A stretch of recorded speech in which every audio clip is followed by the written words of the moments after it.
Okay, so welcome back to the second episode of Delta Defiance, the Deep South Anti-Fascist Book Club of the Airwaves.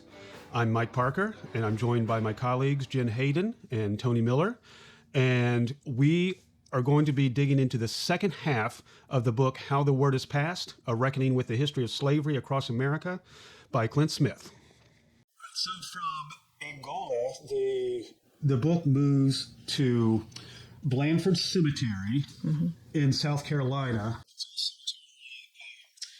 Is home to the remains of a lot of Civil War soldiers, primarily the Confederate soldiers, and Smith is attending a ceremony that is conducted by the Sons of Confederate Veterans. So it is an excellent opportunity for Smith to interrogate the lost cause mythology. Mm-hmm. Just yesterday, I saw a bumper sticker on someone's truck with the Confederate flag symbol and it said "Heritage, not hate." So that is basically a distillation, I would say, of the lost cause mythology, which is wanting to distance the discussion of the Civil War from the discussion of slavery and its centrality to the causes of the Civil War, the conduct of the Civil War, the legacy of the Civil War. Uh-huh. Yeah, I think one of the things that was interesting is the language that they use, and this speaks to how important language is. I think it is so important, and I think we never ever really put as much attention to it as we should. People say things, and then, other people are just like, "Oh, he doesn't mean that," But the importance of language here is, the way that they describe the war now. It was the war of northern aggression. They just completely have created this mythology, around the connection between slavery and the Civil War. And when you look at the documents, yes, all of that language is directly related to preserving the system of slavery. And we were all complicit in it. It was the backbone of the economic system and policy. So, the whole idea that it's not connected, it was about preserving, and that's that lost cause narrative, which they'll continue to create this nostalgic, to your point. Right? This nostalgic mythology. Trying to make connections that are not there. They're trying to, rewrite the actual history.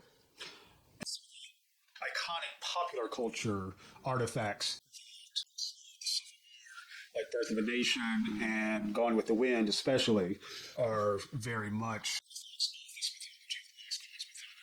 and we touched a little bit on the importance of music and of popular culture to the resistance to fascism. It's also important to acknowledge that popular culture can be utilized as a tool for fascism, for Jim Crow, for the lost cause mythology. Are all Louisiana residents, to the point that you were making, Jen, about the documentation, the official documentation of secession, the Louisiana document of secession says specifically, quote, "The people of the slaveholding states are bound together by the same necessity and determination to preserve African slavery as a reason for secession from the United States." Proponents of the lost cause mythology, when they are trying to provide some nuance to the causes of the Civil War, they often bring up the tariffs that were established that were affecting the South more intensely than they were affecting the northern states because of the South's dependence on agriculture as opposed to the North's more diversified economy. Speaking about that nuance that you're talking about, there's a lot of times too that it was so many people in the South, not everybody was a slave owner. Yes, 100%. Not everybody was a plantation owner. The whole system of slavery and just that whole societal system, even the people, who weren't, slave holders or weren't holding enslaved people or plantation owners, they went to fight to preserve that system of racial superiority. Even Jefferson, when he's going through the things he was saying that even if slavery does not exist at some point, he didn't feel that you could actually live next door to them because they're superior. That was his whole argument, is that white people are superior, so maybe we can deport them to some other country, right? And so when they try to make some kind of argument that it was about these state rights and so forth, because so many people who weren't slaveholders or slave owners were fighting, they're preserving a system that, promotes their superiority. This is why they're like all dug in and doing that. They felt that system was under threat, and it was all about that, preserving that system. And their sense of individual identity was so wrapped up within that. And again, I feel like I'm overusing the word irony, but again, we have the irony where identity politics, quote, is so associated with more left-leaning politics. But I would argue that identity as a foundation of one's politics is just as much, if not more, a more right-wing and even fascist factor in just organizing and reinforcing political attitudes. Here we are recording on Easter Sunday, and a core identity among Southerners, among Louisianans, is a Christian identity. It's no accident that identity is so strongly associated with the lost cause, because it has been expressed by one of the characters in Clint Smith's book. I don't know if it's true or not, but I like it. Because the stories that we tell determine our reality, our shared reality. So it's not about whether it's true or not. It's about what the dominant cultural influence likes. So when we have Confederate soldiers who may not have been owners of enslaved people, but ruthlessly executed black members of the Army of the Potomac, we know that that was to preserve the social order. And we know that they had a stake. They all had a stake if they were putting their lives on the line to preserve that social order. And therefore, they who attend Blandford Cemetery Sons of Confederate Veterans events have a continued stake in telling a story that preserves their memory of a flowing and not telling a story that was all the lash. They themselves have a powerful resistance to, historical truth. Yes, well said. So this chapter also includes an interesting discussion of Memorial Day, which is the day that this ceremony is taking place at Blandford Cemetery. Smith goes through some of the different historical claims about the origin of Memorial Day, and that seems the most accurate, but that also seems the most inspiring. I'll read, this is from page 139. Smith says that according to historian David Blight, the first Memorial Day ceremony was actually held in Charleston, South Carolina in May 1865. Some archives, Blight found an event conducted by black workmen, mostly freed slaves, who buried and commemorated fallen Union soldiers. Confederates had taken control of Charleston's Washington Racecourse and Jockey Club and converted it into an outdoor prison where nearly 260 Union soldiers died and were subsequently buried in a mass grave. And Blight says, after the Confederate evacuation of Charleston, black workmen went to the site, reburied the Union dead properly, and built a high fence. They then staged a parade of 10,000 people, led by 3,000 black black school children carrying armloads of roses and singing the Union marching song John Brown's Body. Followed by several hundred black women carrying baskets of flowers, wreaths, and crosses. Then black men marching in cadence, followed by contingents of Union infantrymen.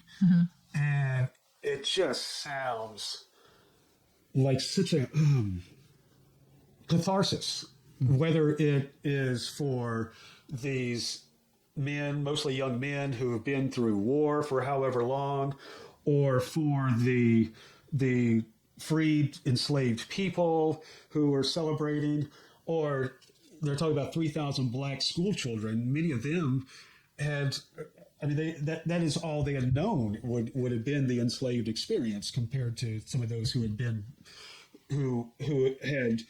forced over from Africa, but they were knowing this flawed but very real freedom for the very first time. And this also feels like a theme that we'll be returning to. I mean, certainly being in New Orleans, we know what it is to live in a community where parades and carnivals and celebrations are part of the fabric of the year of how time passes. It's very inspiring to see this spontaneous carnival-esque upending of society, which is what a carnival represents in microcosm. I like to think of the children at the Whitney as kind of, encapsulations of the joy of black children frozen in bronze. When I think to that day, that Memorial Day was first begun, I think of those children, and they're like angels that carry on a history. The prayers are carried on throughout the ages, throughout each successive generation. So that's why, those of us who are still here to tell their stories, can stand on the shoulders of those giants. And I think it also be pointed out that Clint Smith, as a poet, has some incredible works about his own children, but just about what you're talking about. The next chapter in the book is centered on Galveston Island, which is also centered on Juneteenth, which is the holiday that is celebrated on the date that is thought of as when the announcement of the Emancipation Proclamation finally reached the entirety of the Confederacy. That's which is June 19th. So 2.5 years after the Emancipation Proclamation. correct. This speech is given in Galveston. 2.5 years. So not everybody was free. And then it really was only for the people, as I recall, only for the people who were in those Confederate states. Enslaved persons who were not Confederate slaves, it didn't even apply to them, I guess until after the war. So the point is that they didn't have social media. For a couple of points. For one, is that we've been talking about the power of the word, the power of language, and this speech, this oration, was not something that took hold just at the moment it was spoken. It had to be disseminated. It had to be scattered before the word could then become reality. That is how the word is passed. Have you ever been to Galveston yet? I have visited Galveston with my wife to simply enjoy the beach and had no idea. I mean, I had read something of the way June 19th came about, but that wasn't the purpose of that trip, and it wasn't present in mind when I visited. But if I were ever to visit again, I certainly would, want to feel that connection again, that it keeps our history alive, and we continue to tell a truer story about it. It only came on my radar. Again, the gaps, right? Yeah. Trying to close gaps. Right. And I remember somebody said that they were going to take off, and it's just like, wow, it's because of his style. And so, yeah, it's just not something I heard about. But now, it's definitely becoming more and more known and celebrated. So, hey, y'all, breaking in to present some readings from the text. After Reverend Simpson stepped down, the pianist, who had been playing lightly in the background of the prayer, seamlessly transitioned into the beginning of the melody for Lift Every Voice and Sing, also known as the Black National Anthem. Originally written as a poem by James Weldon Johnson to celebrate the birthday of the late President Abraham Lincoln, the poem evolved into a song, and the song evolved into something much larger than a tribute to any singular figure. Scholar Amani Perry, in her book about the origins of the song, May We Forever Stand, writes that it, quote, was a lament and encomium to the story and struggle of Black people that ultimately became a definitive part of ritual practices in schools and churches and civic gatherings, unquote. Without anyone having to ask, everyone in the room stood up. Some held pieces of paper with the song's lyrics, but the majority stood simply with their eyes shut and their hands clasped. They did not need to read the words. Their bodies swayed and their lips moved to a hymn that had long been imprinted in their memories. I half sang and half looked around the room, observing the way people's mouths moved over the words, how the vowels at the center of each lyric stretched out and hung like the laundry on a warm day. Around me was a tapestry of sunlight and song, pain and catharsis moving through the air. As I listened to people sing, I imagined the words floating above us, my eyes tracing the curve of each invisible piece of language while the chords from the piano echoed throughout the room. I felt almost as if I should reach up and grab the words and place them in my pocket in an effort to carry this moment with me once it came to an end. When we reached the second verse, I felt something different come over the crowd and felt something different come over me. The crowd had turned into a congregation. My own lips, after an initial wariness, curled around each slice of song and found a home there. I had sung the Black National Anthem countless times, in churches and schools, at my own dinner table, but hearing the harmony of those words reverberate around me in this place on this day moved me in a way I had not experienced before. When the crowd sang, "We have come over a way that with tears has been watered, we have come treading our path through the blood of the slaughtered," I thought of how 154 years ago such a lyric would not have been an abstraction, the blood would not have been metaphoric. I felt as if there was something that had been clenched inside me since Blandford that I was now able to release. I exhaled, able to breathe in a new way. There were separate beaches throughout the period of Jim Crow in Galveston because when we were driving around looking for a beach, we passed by a few and then noticed one that was historically a Black occupied beach. It was, patronized by folks who were not allowed on the other more popular, perhaps more well-kept beaches, and therefore they were relegated to create their own, beachfront places for recreation. So I do remember we made a point of going to those beaches, and they are now, I think, part of the National Register, and so I thought they were well kept, even if it was very hot sand. So you are very hot sand. You are warned. It's at Galveston beaches. Very fine sand and very hot. Okay. So I think it's also very interesting to show that the Emancipation Proclamation, which I would say we instinctively think of as a kind of inspiring liberatory document, that it was also qualified by just the most, I would argue, the most cynical political considerations, because it did just proclaim the freedom of those within the Confederate states. States that had kind of a ambiguous status, like West Virginia, Kentucky, that were not in an unqualified sense. So Lincoln, who was consummate politician, Absolutely.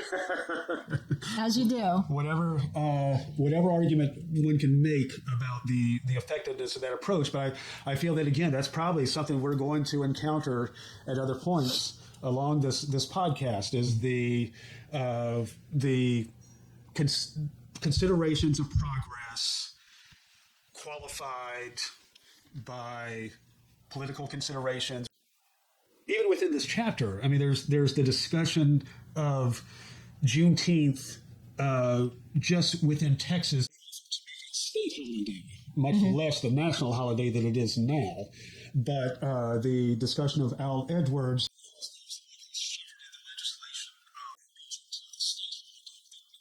in Texas was criticized by more militant black politicians and activists for the compromises that he was making in order to have Juneteenth declared a holiday. Thoughts about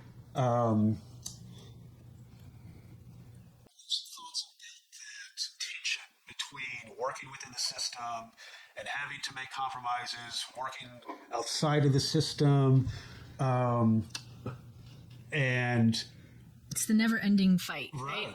I mean, it's ongoing. How much do you give in order to get? And I would say that every politician who's successful knows that they have to give something up in order to get what they want. And so I think this screech ahead and then stop and screech ahead seems to be the way that people come to some kind of consensus. I think what I would come down to is don't let the perfect get in the way of the good. Yeah, I would agree with that. I just read a passage in a pretty interesting book I just started by a Stoic philosopher talking about Harry S. Truman and how he was known for not being on the take. He would stand on principle, and then he would be ruthlessly perspicacious in following through on whatever that principle was. So there are politicians of a time when that was looked upon as perhaps it also means that once it was no longer in service of just the dominant culture in society, once it had to be shared with an entire society, multicultural, come what may, then all of a sudden it was no longer honorable to be a Martin Luther King Jr. It was no longer honorable to be a Jesse Jackson. It was no longer honorable to be immediately be thought of as weak in a culture where only dominance was treated as a value. So our politics have changed as we've changed our cultural value of what was thought to be virtuous. Jimmy Carter. I mean, could you Jimmy imagine? Carter. Never, ever again will we have Jimmy Carter.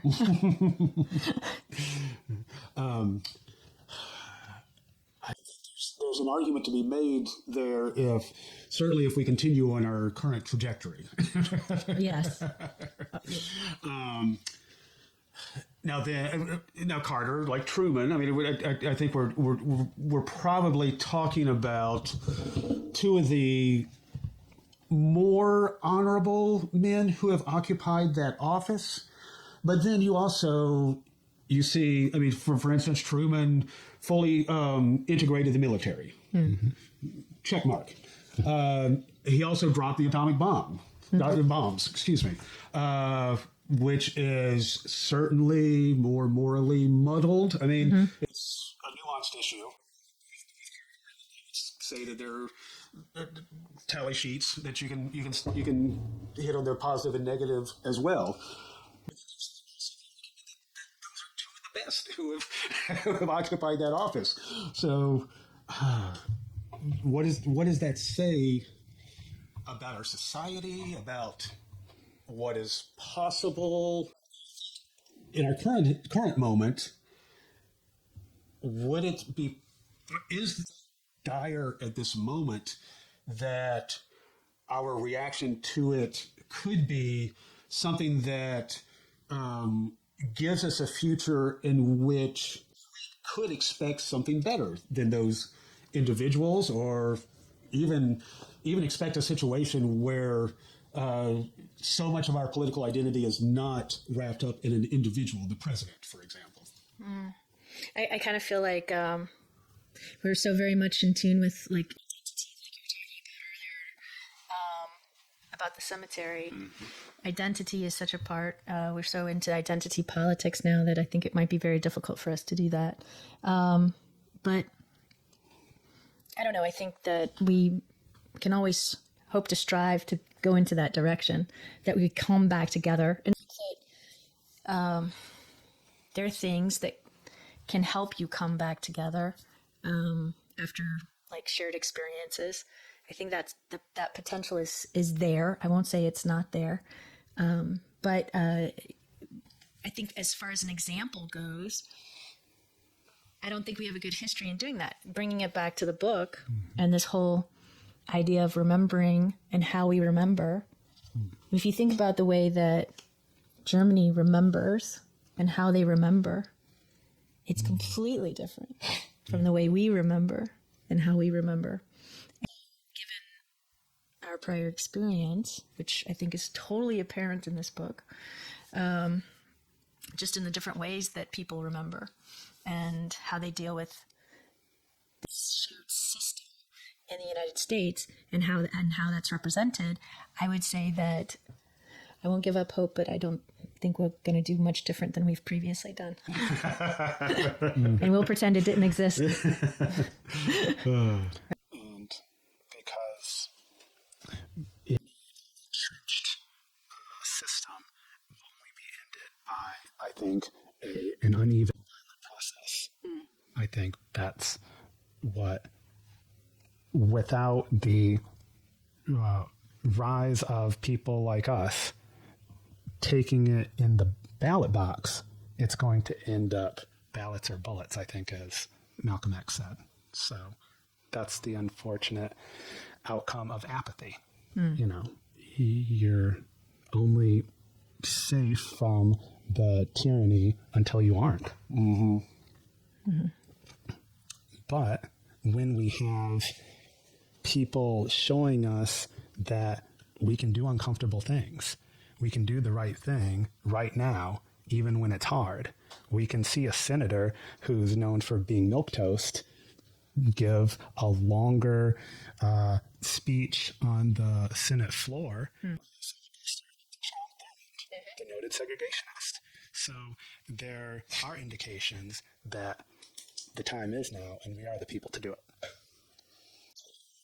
You're speaking about the system, and I don't think there's anything that represents this system as much as Wall Street, which is a lot of the subject of the next chapter, which is on New York City, and specifically, and I don't recall knowing this before reading this book, but that Wall Street was very much one of the centers of the slave trade in the United States. So in the New York City chapter, I am particularly struck by the efforts of the artist and writer Chris Cobb to collect the necessary information for the historical marker that eventually goes up that establishes the centrality of Wall Street to the slave trade, and then the links between the slave trade and the major banks,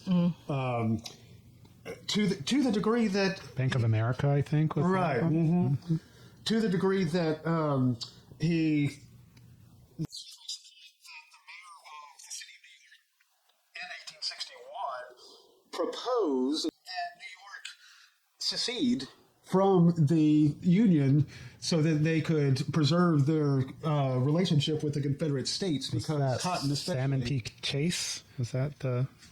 Fernando Wood was the mayor of New York at that time. But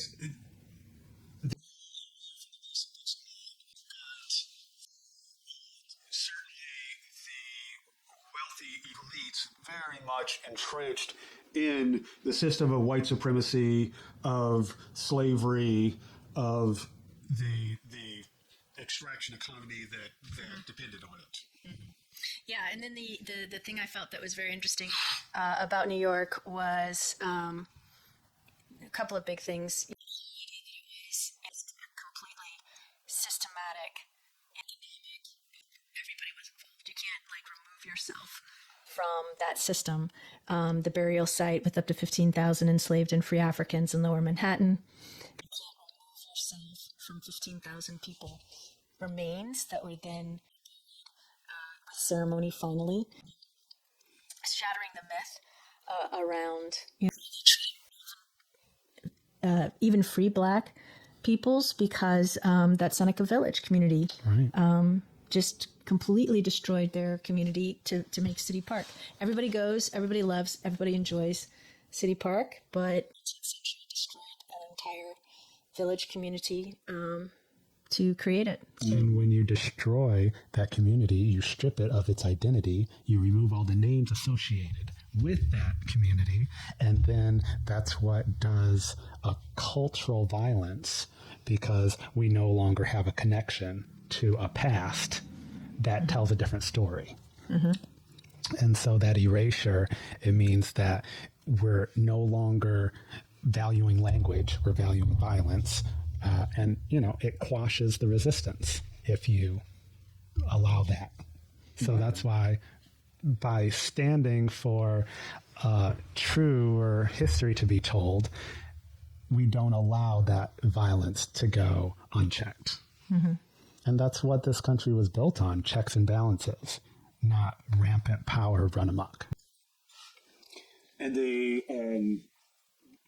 sequence you're describing with Central Park reminds me of urban renewal in the 20th century, the decimation of Claiborne Avenue in New Orleans, and the community and the businesses that were destroyed in order to move the highway through there. And that is, of course, that is repeated in so many metropolitan areas in the U.S. So there has at least been this historical marker erected to tell the story of Wall Street as the center of the slave trade.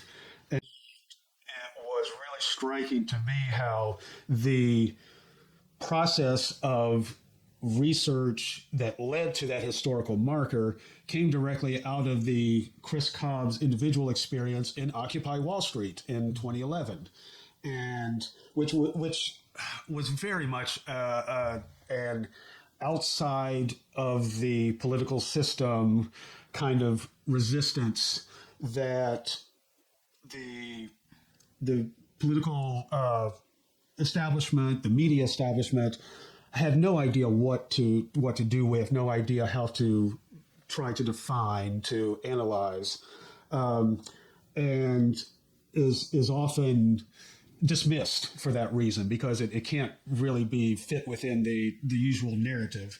But here is the case of something concrete that did emerge from that, and as we're embarking on this project that is outside of the political process, but is very much a part of coming to terms with our current political situation.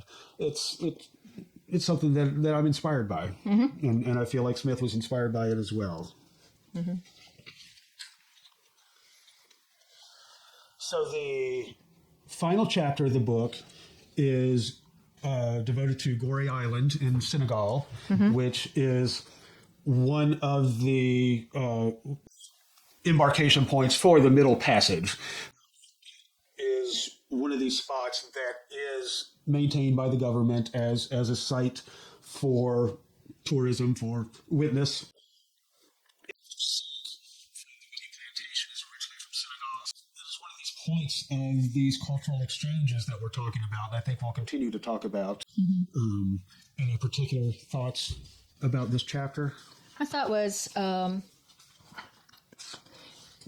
interesting, the friendship. The person that Clint went around with actually knew the what was the doctor's name from somewhere? Ibrahim Sek. Yeah. Oh, right. Yeah. They were friends. They were friends. That was interesting. And then, referring back to that shared responsibility, he comes out and he says, there's complex feelings because there was the African slave trade, so they in themselves were bringing this and getting money and nobody is without responsibility here. And they acknowledge that.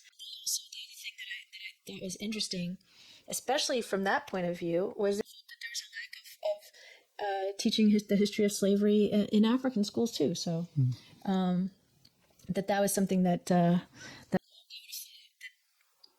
much more educated, because you don't want that to happen again, right? But there's still a gap. There's still this gap there. So that was my major takeaway about this one. Yeah.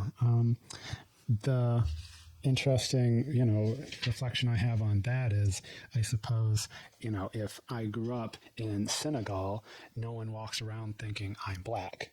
Yeah. Right. And so it was shocking. I'll bring in the children again, because one of the young students at an all-girls school that Clint visited said they didn't respect us at all, when reflecting upon people do that to another people. They didn't respect us at all. But a philosopher might justify it in many ways. They were a product of their time, or they had a lack of self-control. And we can bring that back to Monticello, how for ages, we've justified the sins of a great man. Well, it's a complicated man. Right. As are we all. So that's where I leave it.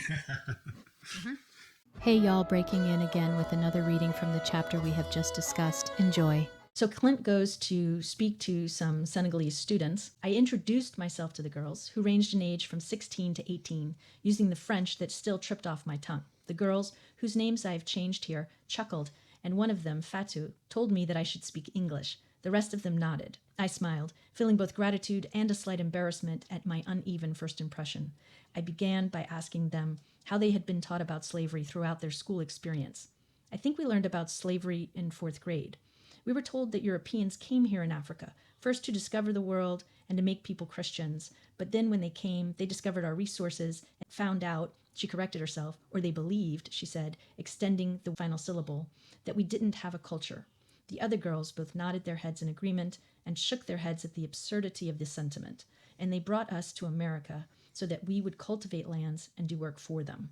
Corinne discussed how centuries of European colonization and exploitation could not be disentangled from the literary and philosophical texts that provided implicit justification for the way European colonizers had approached Africa and the African people. Like Hegel, she said, the idea that Africa is a tabula rasa. I don't understand that. When she mentioned Hegel, the early 19th century philosopher, the other girls in the classroom rolled their eyes and began mumbling to one another in French, their voices hissing with disdain. Clearly, Hegel had been a topic of discussion before. Corinne was right that the famous philosopher thought little of Africa and African people. He wrote that African history, whatever there was of it, contributed nothing to global development and world history. Hegel's racism is part of a much longer, insidious strain of philosophy that for centuries reified racist ideas and practices. Indeed, perhaps the central tension of the Enlightenment is that many of these European thinkers were espousing liberalism, rationalism, and human progress while providing the kindling for slavery and colonialism. There is, on page 254, Smith refers to historian Ana Lucia Araujo, and I apologize if I'm butchering any of that pronunciation, who is Brazilian. And he says, when Araujo first came to the U.S. from Brazil, she was struck by how the homes of presidents like Washington and Jefferson were privately owned and operated rather than being run by the National Park Service. From her perspective, this makes it difficult for the U.S. to tell a cohesive story about its past, as each place can situate itself in the past in its own way.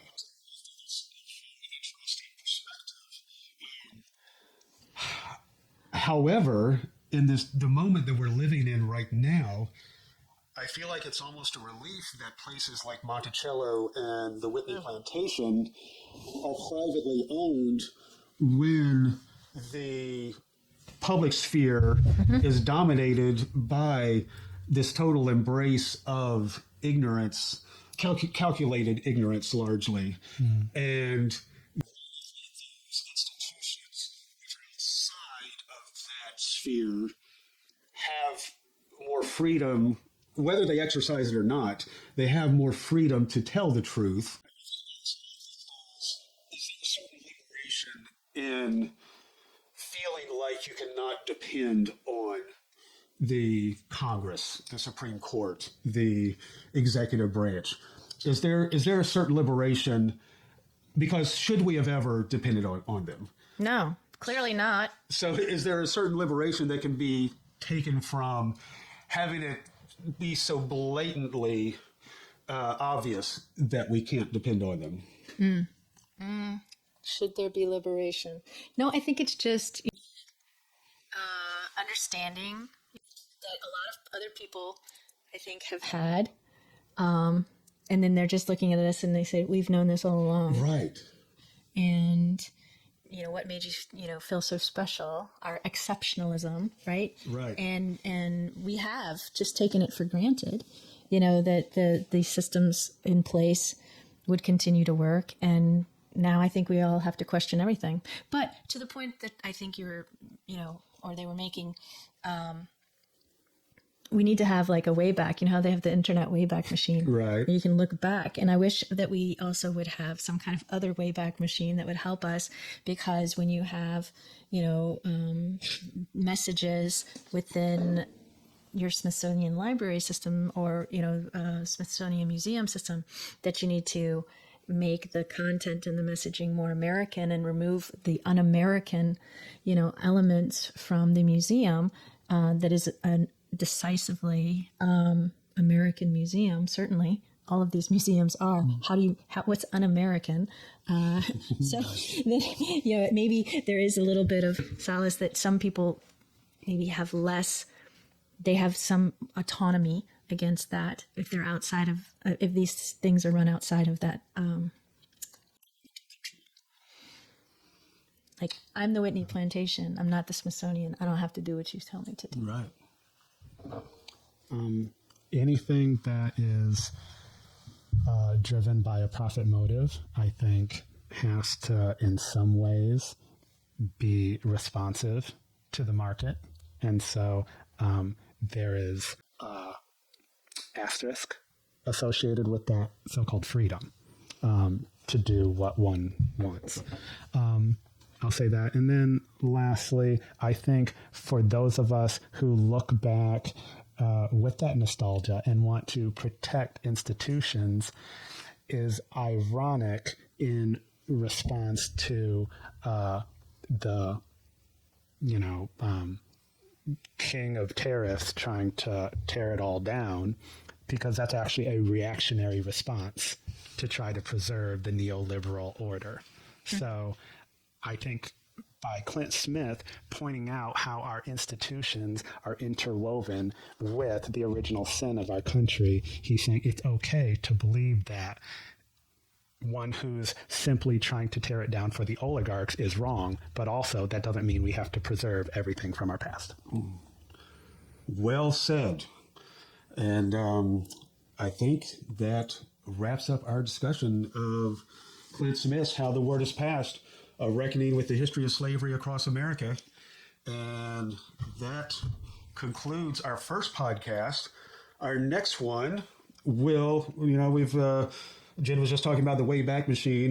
Maybe we're going to go with the Way Forward Machine with this one, because we're going to go into a science fiction novel, which I think we're all excited about. Science fiction periodically being something that we discuss in this anti-fascist podcast, because science fiction has, in the hands of the real masters of the form, it can just be such a great vehicle for commenting on the present and the past by projecting into the future. And I think we will certainly find that with Ursula K. Le Guin's 1974 novel, The Dispossessed, which describes a moon colony settled by utopian anarchists and the inevitable conflicts they find themselves in with the larger society in which they which they interact. So hopefully you will be back with us for that one. And until then, just keep fighting the good fight.